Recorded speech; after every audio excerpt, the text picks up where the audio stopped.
Yes, it's Monday, and we all know what that means by now, don't we indeed? Yes, we do. It's time to talk about ghosts with me, Kev. Hi. Like the intro says, how have you all been? That's what us podcasters like to ask. We keep each response we receive in a little diary, and then we can look through them and go, we don't really, but we do care. I want you all to know that as fact. But I do sincerely hope you're all well. How's our week been? Well, we've been in Wales, and you're about to hear all about it, because today's episode is slightly different than usual. We basically have an elongated Bekah's Reddit corner.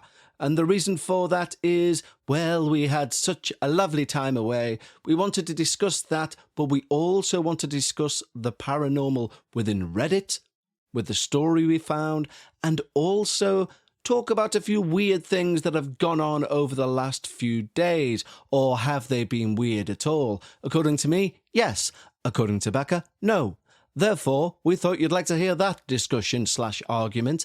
Anyway, before we crack on, we need to say a huge thank you to everyone who's joined up to Patreon, because you're all wonderful. You're all keeping the lights going here on the show at Wintag Towers. It's not a tower, it's a 2-story house. Anyway, if you sign up to Patreon, what you get in exchange is you get 2 shows each and every week. Not 2 shows a month, nothing like that. 2 shows each and every week. Yes, you do. You get me rambling midweek, which I like to do, as you can tell. And you also get a paranormal Patreon on a Sunday, which is normally me and Bekah discussing or doing our best to discuss something paranormal. I think this week we discussed ghosts of North Wales, because we were there, and why not? And Bekah had bought me a wonderful book about the subject. So that's what you've got to look forward to. And not only that, I also sing your name out as a bit of a thank you. And this week we have 3 wonderful new Patreons to say a thank you to. We have April Corkwell, Penny Boyce, and Darcy Castro. And I couldn't read my own writing there. I really need to learn how to write properly. I'm 44. Anyway, this little song is for you. The guitar is well and truly out, and let's go a little bit country, folks. Here we go. Darcy Castro, Penny Boyce, April Cackwell too. You've signed up to the Patreon, and I want to say thank you. Thank you for keeping the lights on here on the show. Well, thank you from the bottom of my swinging brick. Ooh. And it is on an E-7th. You don't hear too many of them these days. And of course, a slight falsetto, because my voice is feeling up to it today. Anyway, a huge thank you. If you'd like to join the Patreon, head over to patreon.com/we need to talk about ghosts, because indeed we do. Now, as promised, there is no paranormal review, so you don't have to this week. There is no listener stories for this week, sadly, because it is my favourite part of the show. What there is instead is an elongated version of Bekah's Reddit Corner. You lucky, lucky people. Anyway, that's what you're about to hear. I hope you have a wonderful week. We'll speak to you again next week, unless you're a Patreon, in which case we'll speak to you midweek for a ramble and Sunday for a paranormal Patreon. Until then, they look like nice eggs. It'll all become evidently clear very soon. Ladies and gentlemen, now it is time for Paranormal Reddit Corner with Bekah. And here we are in the beautiful, spacious, yet dingy, dark and disturbing corner owned by Bekah. Welcome. And her perils, no, not perils, her tales of, I was going to say torture, but you don't like that word. I don't like that action either. No, tales of terror, torment, and titillation. Ooh, no. Oh, no, from the corners of Reddit. It's Bekah's Reddit Corner. Dear me, that was too meandering, wasn't it? Wasn't it just? I think it was because he had those headphones around my neck. Okay. Anyway, how have you been? Yeah. Have you been? How have you been? Anyway. Yeah, not bad. Like I've just ran into you. Yee. Ye's not been too bad. Horse is playing up. Yeah. I think it got a flatty on the back hoof. Dear. Anyway, we've just come back from being away, haven't we? We have. So both of our Patreons this week, we've got 2 Patrons. Both of our Patreon episodes this week. First, the ramble is for the first time ever a joint ramble. Can't be the first time ever. I think it is. And then we do a paranormal Patreon about the ghosts of North Wales, don't we? We do, yeah. Yeah, live from the caravan where you kindly took me to for my birthday. Yeah. Because I've just celebrated my 44th birthday. How was it? It was good. I'm 44. How long will I live to see 45? The way things are going, I don't know. Well, I'm not being funny. I didn't sleep a wink last night. Why? I don't know. Wasn't anxiety. Wasn't Maybe anything too else. excited for your trip. You were so happy. Maybe, I was just over the moon with the previous few days. Although we have had a few strange things happen, haven't we? Like, not necessarily... I think I know what's happened and you've just blanked it. What, go on. So, first of all, there were 2 old hairbrushes on the bed, right? Now, at least one of them, and I think both of them, I've used, and when I was done with them, you've said, oh, I'll have them, because you don't tend to buy hairbrushes, but you do use them. So you're like, I'll take them. So as far as I'm concerned, they're now yours. And they were on the bed before we left. And I noticed that after you've been packing, they were there. So when we came back in and we put stuff away, they were still on the bed. And I said to you, you know, those hairbrushes, are they going to put them away? And you were like, oh, I didn't put them out. And I said, well, you did before we went away. And you were like... I don't think I did. And then there was a metal contraption. We think it's something to do with the toilet, don't we? Like I think it's to do with like bleeding the radiator. I think, but it's a big fucking thing. You wouldn't miss it. It's a metal thing with like I don't know how to describe this. Like you know, if you picture like one side of it is like a thimble, right, with a pole on top of it. That kind of shape. Yeah, and it would fit over a nut. Yeah, and then there's another metal thing going through it as well, which yes, it looks which like allows you to turn the nut. I think it's something to do with the toilet seat. Well, I don't think it is. Anyway, I think so. That was weirdly in my I've got like this little basket like where I keep like my eyeliner and stuff, and I was like, why is that in there? And you were like, I don't know. Yeah, and I don't know. I think what's happened is it's me again, is it? It is you again. Yeah. Fucking hell. No, I think you've cleared a shelf in the bathroom. Because these things were all in the bathroom. In the shelf, we've got this long, thin mirror shelf thing. I don't recall that screwy thing. Because but I know it is now. I've seen you put it back there for some reason. No, I think that's where it'll be. Honestly, that because it's something to do with the toilet seat. So that's where we'd have kept it. It's where I would have put it anyway, within reach of the in the bathroom. Forgive me for vaping, by the way. No, stop vaping. No, not you. The general public. They don't forgive you. They're saying no, stop vaping. Okay, well. I think you've cleared a shelf as you've been doing stuff. I think you've taken your your wash bag or whatever out of the bathroom shelf. You've cleared a shelf and you've put all this stuff on the bed and not realised that you... Okay. Let's all say that all of your version of events, well, they all point at me. But what about t'other night in the caravan? We just had a discussion on the Patreon podcast about whether caravans or static homes, or basically what we stayed in was a static home. It wasn't like we had this conversation and 10 seconds later something happened. Well, it was the same day.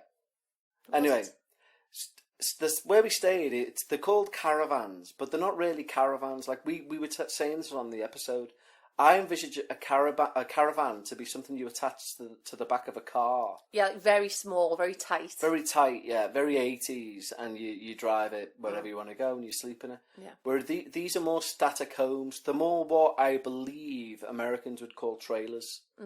But here in the UK, I know trailer park has got a bad connotation, hasn't it? A negative connotation, rightly or wrongly. But these trailer parks here are caravan parks. They're like holiday home sites. Yeah, and they're gorgeous. They're like on the cliffs. Like one has just come for sale. It's £170,000, was it? 125. £125,000. Yeah. Which, what's that about? Maybe $160,000. Yeah, they've got like all like mod specs. They're like all immaculate, aren't they? It's literally on the cliff top overlooking the North Sea. It's gorgeous. Well, the Irish Sea. It's gorgeous. Absolutely gorgeous.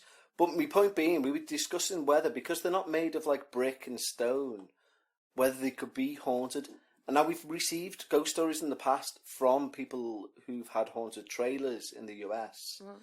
And we were just debating whether this could be a thing. Anyway, the last night you got about an hour's kip, didn't you? All told. Yeah, it was horrendous, yeah. Sleep being kip, all told. And the reason for that was the cat was being very, like, weird, wasn't it? Like, being very meowy and very trying to get our attention. I didn't notice this at first. I thought she was fine at, like, the evening. She was normal. Yeah, because if you remember, because we obviously took her as well. Neighbour didn't mind. The neighbour didn't mind, yeah. Giving her a little trip, holiday. Trip, yeah. We take the neighbour's cat on holiday with us. And she spent the first night under a bed in the spare room, which we'd kind of set up as her room. Mm. Second night, same. Third night... No, she was a bit better the second night. She was out a bit more. Yeah, she was easing up as the days went on. Anyway, the last night, we always place her bed at the side of our bed in where we live at home. So we've done the same there. And on the last night... You even pointed, didn't you, and said, look, she's in her bed. Yeah. So everything was normal. Yeah. Anyway, middle of the night, she starts meowing and trying to get our attention, like literally, like clawing at our feet and like meowing and jumping up on the bed, meow, meow, meow. This is like bang on 3 o'clock. It's not bang on 3 o'clock. Well, it was thereabouts, Beck. As you can tell, the cat's just recording. And it seriously was thereabouts. Next thing, the smoke alarm starts going off. Yeah, that was the first time I woke up. So the smoke alarm starts going off like the alarm of it, not like a low battery, not like as in so like a beep, what? So we're both obviously like dead bleary eyed. I turn the light on. You get up, go and have a look. Turn it off by pressing the button. Yeah. Have a look around. Nothing's sign on of smoke. fire. Yeah, there's check, no smell of smoke. Check the grill. And gas. Also there's a carbon monoxide that's detected directly next to it, so that hasn't gone off. Yeah, that wasn't going off. So you check the oven, check that everything's all right. And you go back to bed. Yeah. But she keeps meowing. She keeps meowing, doesn't she, and acting up like something's amiss. So then, a couple of minutes later, so about 10 minutes later, we're kind of drifting off again, and it goes off again. So we're like, for fuck's sake. So I get up this time, I get light on, press the button on it, turn it off, and I have a proper good look around this time. Like, I'm looking everywhere. Like, there's just no sign of any fire, like any smoke at all. It was like, everything was all right, but she was fussing. And when I was in the kitchen, I was even like looking in cupboards and stuff, and she was fussing a bit, like like around my legs and. She seemed disturbed. Yeah. So anyway, we go back. I'm like, it's all right. We go back to bed. Trying to drift off again, and then it goes off again. Yeah. The third time, so I'm like, for God's sakes, this time you get up, press the button, just take it off the wall now. Because we've both checked this out. We're all right. Yeah. But I think that's something in the back of your mind. Thought maybe we're not. Maybe we're missing something. It was, yeah, because I was thinking like, why is it going off and why is she fussing? Because the thing, so when the battery gets low on it, which would be your first thought, it does like intermittent beeps. Yeah, it even says on the back, it says when the battery is low, you will know because it'll give out one solitary beep every 60 seconds. Yeah. Whereas this was beep. And it's a similar one to we've got at home. Beep. We've had this before. Yeah, this fire was angel. An actual alarm, like a loud alarm that you had to. So yeah, anyway, she was fussing. So I didn't really get back to sleep then. I think there was a part of me that was like, but what if there is something? You know what I mean? We can't, like, as if we're just going back to bed. I mean, I did, because I was fucking... I had a drink 2 nights on the run, and I don't drink, do I? So I'd had it... Because, like, it was my birthday, we were on a club site, there was bingo, there's a bar on site. And stupidly as well, you know when people have pre-drinks? It turns out I can't have pre-drinks, because I pour myself... Imagine a tall tumbler glass... I fill half of that with vodka. That was ridiculous. And the remainder with whatever, like iron brew or orange juice or whatever. I was like, why are you doing this? You don't drink. Why are you doing this to yourself? You're just going to get rotten instantly. I have 2 of them, and then we go out. So I basically have about half a pint of vodka, and then we go out. Yeah, I was just like, listen, you know, I'm all for someone having a drink, but I don't understand why you do that, because you, as you say, you don't really drink much anymore. That's ridiculous. I mean, on the first night that I'd done that, which was my birthday night, I then had a Coke, didn't I? Yeah. And then toned it down a bit. Yeah. And that was all right. We went for a nice Chinese meal. And then on the second night, though, I was falling asleep in the pub, wasn't I? Yeah. Even the guy sat next to you was like, you need to take him home. It was like... Drifting off. The shame. Yeah. Anyway, so yeah, there is something slightly spooky going on, but there seems to be, Faulty smoke alarm, not spooky. Just... Well, I don't know. I know you're going to go, I do. Oh, hysterically as well, we've got to tell you this. Talk about art imitating life. You know the way we've cracked on about having the neighbour's cat? And we still refer to her as TNC. Obviously, the jape's up a bit because we now own our own property, so we no longer realistically have to refer to her as TNC. What? I know. What's this? I know. But... This isn't a Patreon. I know. But we still call her the neighbour's cat. We've just got new neighbours, and we believe strongly they have a cat, right? And it's not shy, and it's very friendly, and it turns out but the issue is our neighbour's cat hates other cats. Yeah, hates. She really, really. So there's a black cat in the neighbourhood who comes over. So a big black, we think it's a male. Yeah, it's almost like a panther. It comes over and she's been out there before once on a little harness. Yeah, and she went for it. She had a little terror machine. She went for it, and it had the good sense to scarf her immediately. But I think she might have killed it. And we've heard this scream when she's seen it, when she's been inside and it's been in the garden. And it was this blood curdling scream, it was horrendous. And the thing is, this battle cry. This is the same one that I've seen sat on our doorstep. So she knows it, and it knows her. So there's this kind of this. And she does not like it. But my point is that they're aware of each other's presence. I watching it today, this morning. Right. She was watching that one, grooming itself on another shed. Yeah. So anyway, we're both sat here watching TV last night. Next thing, this beautiful white and black fluffy cat appears. Gorgeous cat sat on the fence post. Sat on the fence post just on our back garden, and I was like, oh, look how close that is, because it's not even like it was at the back afraid. So I went, we'll have to chase it away before she sees it. Because she'll go ballistic at that being so close to us. So I went out. We went out. We closed the door between the living room and the kitchen, so she couldn't couldn't see it. Now, normally with this black one, when we open the door, if I start going towards it, it runs goes away. Yeah. So I opened the door. And it jumped down to greet you. Yeah, it didn't do anything. It just sat there looking. And as I approached it, it jumped down. It was like it was going to come in the house. Yeah, it was no. I had to close the door because it was about to walk in. So listen, I'm sorry, but you're gonna have to shoo. Yeah. You need to go away. And it was just meow, having a little wander around. No, seriously, you've got to go. She'll hit the roof. Yeah. And then later on, it was sleeping on the shed roof, and Bekah, and I brought the washing in, and I kind of tapped the back fence, and it kind of walked along the back fence. Mm-hmm. But we think we've actually got a neighbour's cat now. Yeah, it genuinely be the neighbour's cat.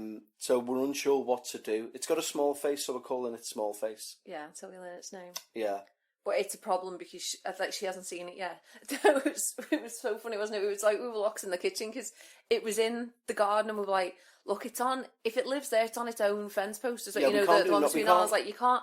That's. It's allowed to live to walk on its own fence. So we went to come back in, but she was in the living room wondering what we were doing in the kitchen and was about to come into the kitchen to see it. Yeah. And you were like, distract her. Yeah. Try and distract her.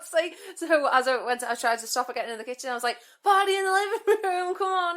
Nothing to see here. Nothing happening in the kitchen. I think she got more dreamies than she's ever had. Yeah. But I said, we're going to have to get a water pistol or something. Just something, not to hurt it, but just to try and reinforce a message you can't stay. Yeah. It's such a shame because, as you know, we love a good neighbour's cat. If we didn't have a cat, we would literally be art imitating life. Yeah. We would be stealing this cat. Yeah.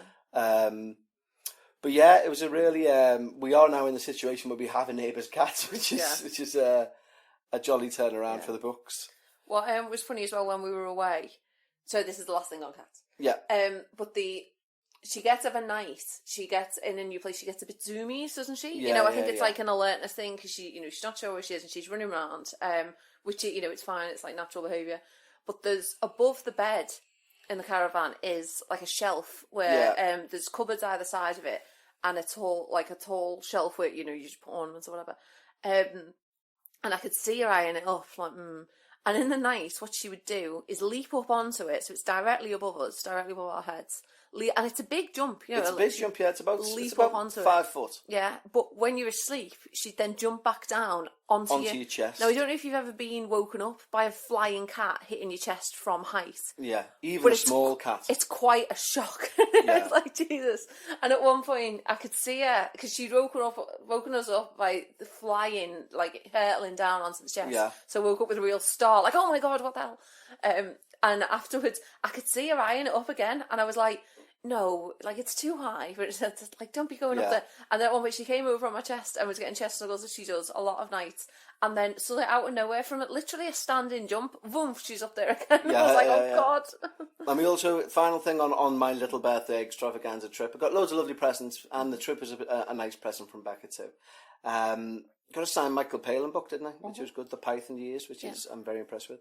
Anyway, we went to our favourite Indian restaurant in the world. Now, throughout the 70s and 80s, any service stations on motorways in the UK would have a thing called the Little Chef. Yeah, and it was very kind of diner style. All English breakfasts. Full English breakfasts and fish and chips and stuff. And they were all over the UK. They were a massive franchise. Yeah, they were quite frequent. They were kind of, there was a lot of snobbery around them, wasn't there? Yeah, it was like the kind of thing you had to make do with when you were travelling. Yeah. Anyway, some geniuses in Llandalas where we went, or Llandalas, as it's pronounced, they bought this and turned it. Because Little Chef is no more. It's no more. Yeah, it went out of leaving all these empty buildings. Leaving all these empty buildings, and they basically turned it into an Indian restaurant. Right, kept the original signage outside, put a turban on it, genuinely, and inserted the word Indian before the word chef.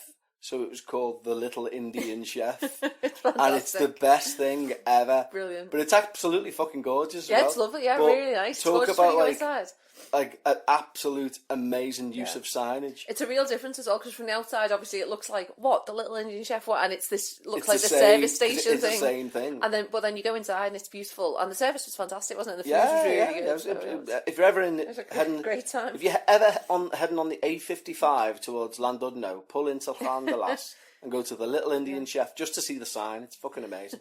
Anyway, none of that's why we're here. Why we're here, of course, is to discuss things that we find on Reddit which are paranormal.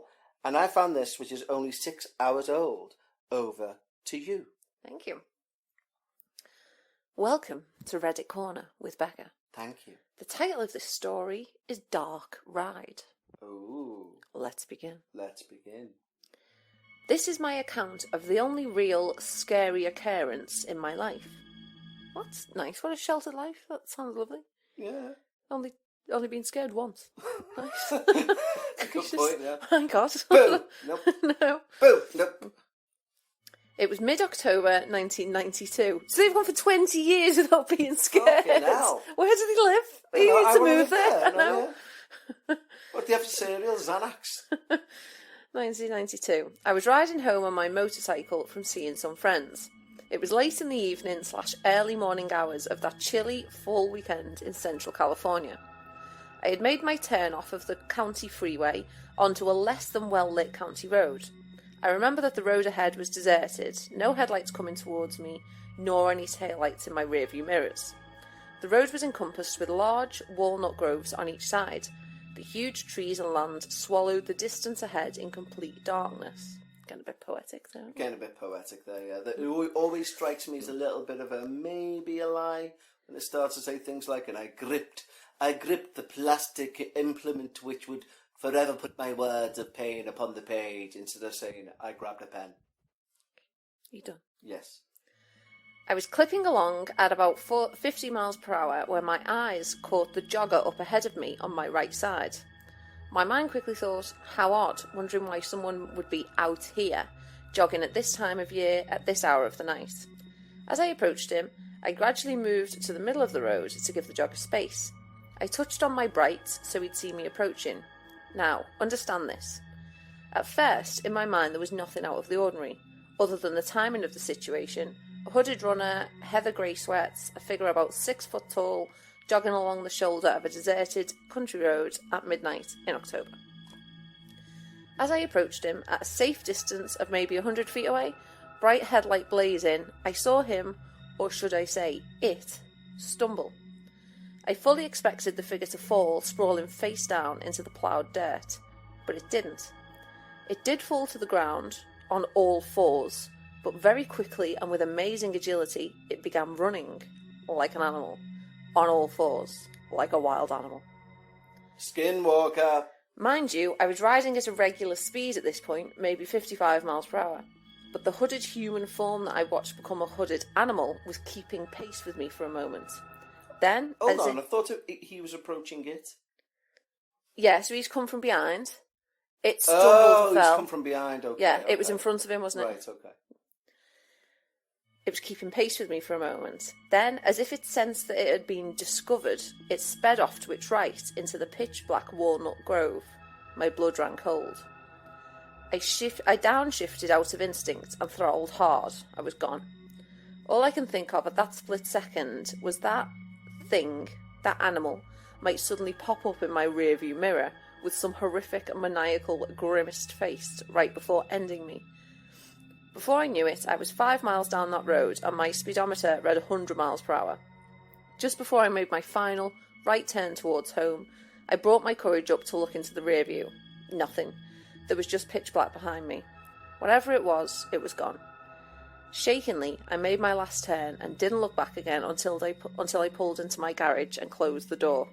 To this day, now 31 years later, I can tell that true story and my listeners will react with complete disbelief. Some believe me, others don't. What was it? A person, an animal, a shapeshifter, a skinwalker, or something a combination of all those? You decide. My listeners is an interesting quote. So is it a fellow podcaster? Well, no, I think when he's saying he can tell that story. So, okay, right. If you're telling that to somebody, because usually, obviously, it would be verbal rather than written down. Okay, now I'm interested in if there's any comments because it's only 6 hours old. This story. Okay, well, interesting that you said a skinwalker, and he's also so he's obviously familiar with the concept. Well, yeah, which is I don't know whether that's a red flag or... I haven't heard skinwalker before. I don't know what that haven't you? Oh, we'll have to do an episode on skinwalkers where we just talk about them. Yeah. Sounds enthusiasm. Someone says, "Oh Lord, that is very creepy and scary. Sounds like maybe you saw a shapeshifter." Someone else said, "Those who don't believe you may need a bit more rides like you out there in order to cease being in Wonderland." What? As stated already, it probably was a shapeshifter, and it's the one thing that makes sense. Can't help myself being curious about it, and somehow follow that thing at a prudent distance, but the darkness wouldn't help at all. So they're basically saying if someone doesn't believe you, it needs to stop being in Wonderland, because it's clearly a shapeshifter. Right, it's the one thing that makes sense, even I, as a believer in all things. It's not the one thing. Someone says, so it looked like a human, then an animal, like a dog or something. I believe you, for the record, just trying to visualise what you saw. Man, I would have been horrified on a bike. A car, at least you have some sense of safety being inside. That's a good point, That's a very good point, yeah. Someone helpfully's put, maybe an alien visiting Earth, and they've put a little picture of the Earth. Little Earth emoji. Yeah. Where you're off, I fancy a run. Whereabouts? Probably Earth. Yeah. What do they wear? Hoodies, I think. Yeah. No, you're doing it wrong, Jeff. You're doing it wrong. You've got to do it on 2 legs, not 4. They'll know. They'll know you're an alien. What if you see a motorbike? Then I'll run on all 4s. Yeah. Interesting. Yeah. What I find quite scary about that story is that when they said 1992, I was like, oh, so 20 years ago. And no, he's absolutely right. It's not 20 years, it's 30 years ago. Yeah, well, tell me about it, because I got the fucking shock of my life whilst we were away. Because Jay Cheel, who was the director of Cursed Films 2, which I was on, brag, but I follow him on Twitter, obviously, and he retweeted something and said, "Can't wait for this," and it was the releasing a special 4K Blu-ray DVD of my favourite ever film, which is, of course, So I Married an Axe Murderer. So I Married an Axe Murderer, with the amazing Mike Myers, whose parents are from Liverpool. Exactly. So I was like, oh, brilliant. It's the 30-year anniversary. Now, I mean, obviously it is because it's a film from my teenage years. But when I seen it, literally my stomach dropped. Especially when I've just turned 44. So it came out when you were about 14. Yeah. Yeah. So it wasn't. Yeah, that really was a bit of a downer. But at the same time, it made me think. Well, maybe that's why doesn't seem to be on any sort of streaming service. Because it doesn't. Because it's so old. No. Tit. Not what you mean. Because it's so special. Yeah, no, it is on streaming services. It's not. I think it is. I think it's not. Well, you've got the DVD. Does it matter? But we haven't got a DVD player, so yeah. You've got the PlayStation. Oh, all right. Anyway, thanks, Bekah, for allowing us into your dingy, dark, and depressing, yet lovely, bright, and elegant Bekah's Reddit Corner. You're welcome. Thank you for visiting Reddit Corner with Bekah. You're welcome too. No, you don't. I'm not thanking you. Okay, then thank you. Kev had suddenly forgotten how to sign off Reddit Corner. And also, I figured out that I can do. This is only applicable if you've watched Game of Thrones. But you know, like there's certain things, there's certain accents I can do, right? But only one sentence of. So, for example, my Jim Harold impression is, "That's a doozy." Oh no, wait there. That's a doozy. Anyway, my Brennan impression is, "I'm burning store." Oh, that was terrible. I'm burning store. No. Anyway. Why are all these paranormal podcasters that you're doing impressions of? Because I listen to a lot of paranormal podcasts. Anyway, if you watch Game of Thrones, or you've ever watched Game of Thrones, it turns out I found out the other day I can do an impression of Littlefinger, but only saying the line, "That looks like a good egg." It wasn't. It was just "that's a good egg." It wasn't. Oh yeah, just "that's a good egg." You ready? This is Littlefinger from Game of Thrones saying, "That's a good egg." You ready? That's a good egg. It's all right. Do it again. That's a good egg. No, you've lost it. That's a good egg. That's a good egg. That's a good egg. Catherine Stark. No, ten now. Yeah, no, you lost it. That's a good egg.